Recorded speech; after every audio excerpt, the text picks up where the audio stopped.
friends, I am Dr. Sanjay Pawar. I am an associate professor at the Symbiosis Institute of Management Studies, Symbiosis International University, and I am based in Pune.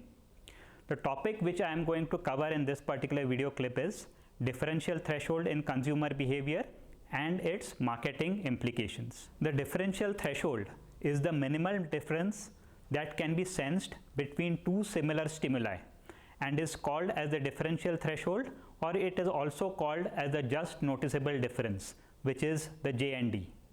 A researcher by the name of Ernest Weber discovered in the 19th century that the JND between two similar stimuli was an amount relative to the intensity of the first stimulus. Weber's law, as it is known, states that stronger the initial stimulus, the greater the additional intensity needed for the second stimulus to be perceived as different. For example, if the price of a large container of premium cold pressed apple smoothie is rupees 100, most consumers will probably not notice an increase of rupees 1 on that particular container. So the increment would fall below the JND, and it may take an increase of rupees 2 or more than rupees 2 before a differential in price would be noticed. However, a similar 1 rupee increase on the price of a packet of biscuits, which is worth rupees 10, would be noticed, and hence we can say that it is above the level of JND, because it is a significant percentage of the initial base cost of the pack of biscuits. As per the Weber's law, an additional level of stimulus equal to the JND must be added for the majority of the people to notice a difference between the subsequent stimulus and the initial stimulus. Imagine that a manufacturer of a car tire wants to improve its product's durability sufficiently to claim that the kilometers covered within the lifespan of the tire is more than the leading competitive brand. In a series of experiments and research outcomes, the company determines that the JND of its present car tire, which is presently gives a durability of say 80,000 kilometers, is on a standard Indian road is 5,000 kilometers. That means that the durability given by the improved tire must last at least 85,000 kilometers. If the new tire is perceived to be by the majority of the users to be of improved performance in terms of the durability of the tire, then 85,000 kilometers should be the minimum durability that that particular car tire registers.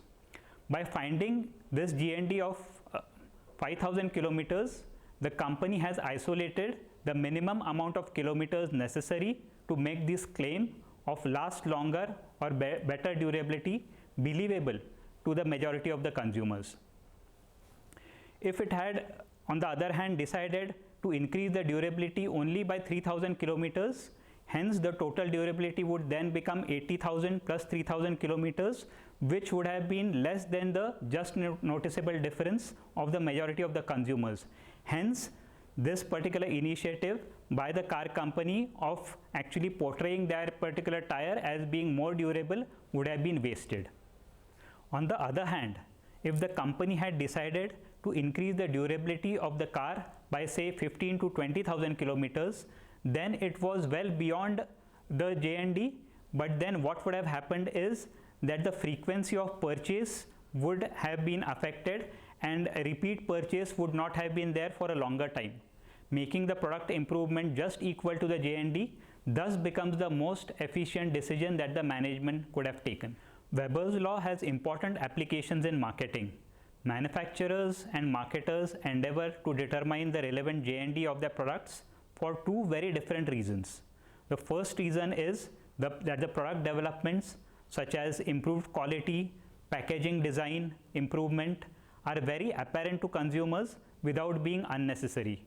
That is, they are at the JND or just above the JND. Second is that the negative changes, that is reduction in the product size or quality or increase in the product price, are not readily evident to the consumers. That means they should remain below the JND. Marketers use the JND to determine the extent of improvement they should make in their products. Less than the J&D is a wasted effort because the improvement will not be apparent. More than the J&D is again wasteful because it decreases the level of repeat purchase. On the other hand, when it comes to increasing the price, less than the J&D is desirable because the consumers are unlikely to notice it. So this talk is about differential threshold in the context of consumer behavior, where just noticeable difference or differential threshold is very important as far as marketing strategy implications are concerned. So I am very happy to actually share this particular talk with you. Thank you so much.